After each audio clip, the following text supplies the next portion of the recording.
السلام علیکم ورحمۃ اللہ وبرکاتہ۔ حکیم محمد یعقوب آپ کی خدمت میں حاضر ہے۔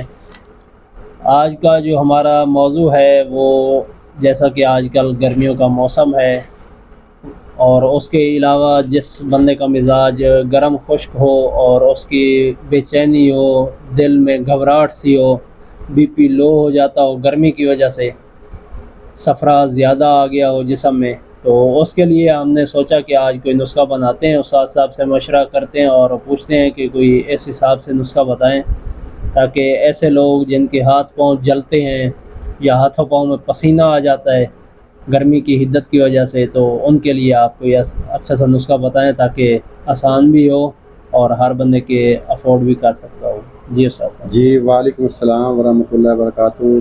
جن کا معدے میں تیزابیت ہو اور السر زخم وغیرہ ہو، یرکان ہو، پیشاب کی جلن ہو، خونی پیچش ہو، مروڑ ہو، دل کی گھبراہٹ ہو، یعنی کہ خشکی گرمی اور گرمی خشکی کی علامات، مزاج گرم خشک یا خشک گرم ہو، اس میں جو بھی علامت ہو اس علامت کے اوپر یہ کام کرتا ہے، یا آپ کا بی پی جو ہے وہ شوٹ کر جاتا ہے، وہاں بھی آپ اس نسخے کو استعمال کر سکتے ہیں۔ نسخہ بالکل آسان ہے، چھوٹا سا نسخہ ہے، آپ گھروں میں بنا کے رکھیں۔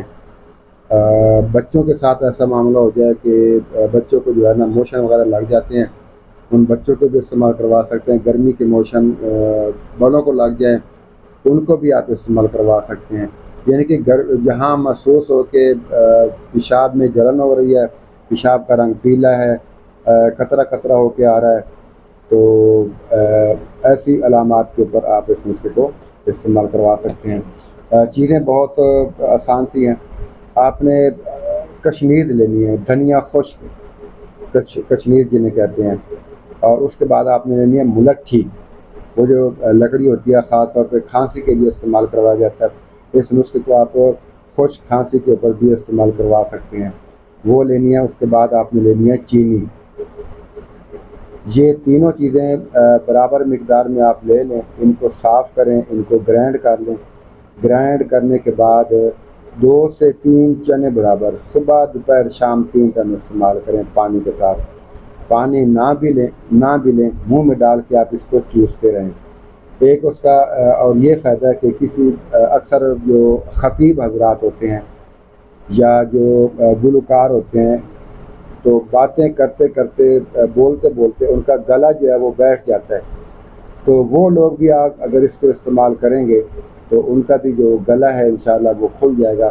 یا بچوں کے ساتھ ایسا معاملہ ہو جائے تو وہاں بھی آپ اس نسخے کو استعمال کروا سکتے ہیں۔ منہ میں رکھیں اور چوستے رہیں، یہ زبردست طریقہ ہے استعمال کرنے کا۔ اگر ایسا نہ بھی کرنا چاہیں تو یہ منہ میں رکھ کے اوپر سے آپ پانی پی لیں، آپ دودھ پی لیں۔ یعنی کہ جن لوگوں کا مزاج جو ہے، جن لوگوں کی نبض پہلی 3 انگلیوں یا 4 انگلیوں کے نیچے ٹھوکر مارتی محسوس ہوتی ہے، ان کے لیے بہترین نسخہ ہے۔ اس مزاج کے اندر جتنی بھی علامات ہوں آپ اس کو استعمال کروا سکتے ہیں۔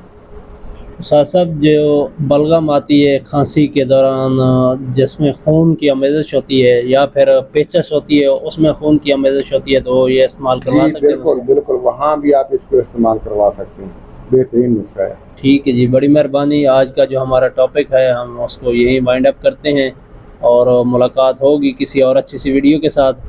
تب تک کے لیے اجازت دیں۔ السلام علیکم ورحمۃ اللہ وبرکاتہ۔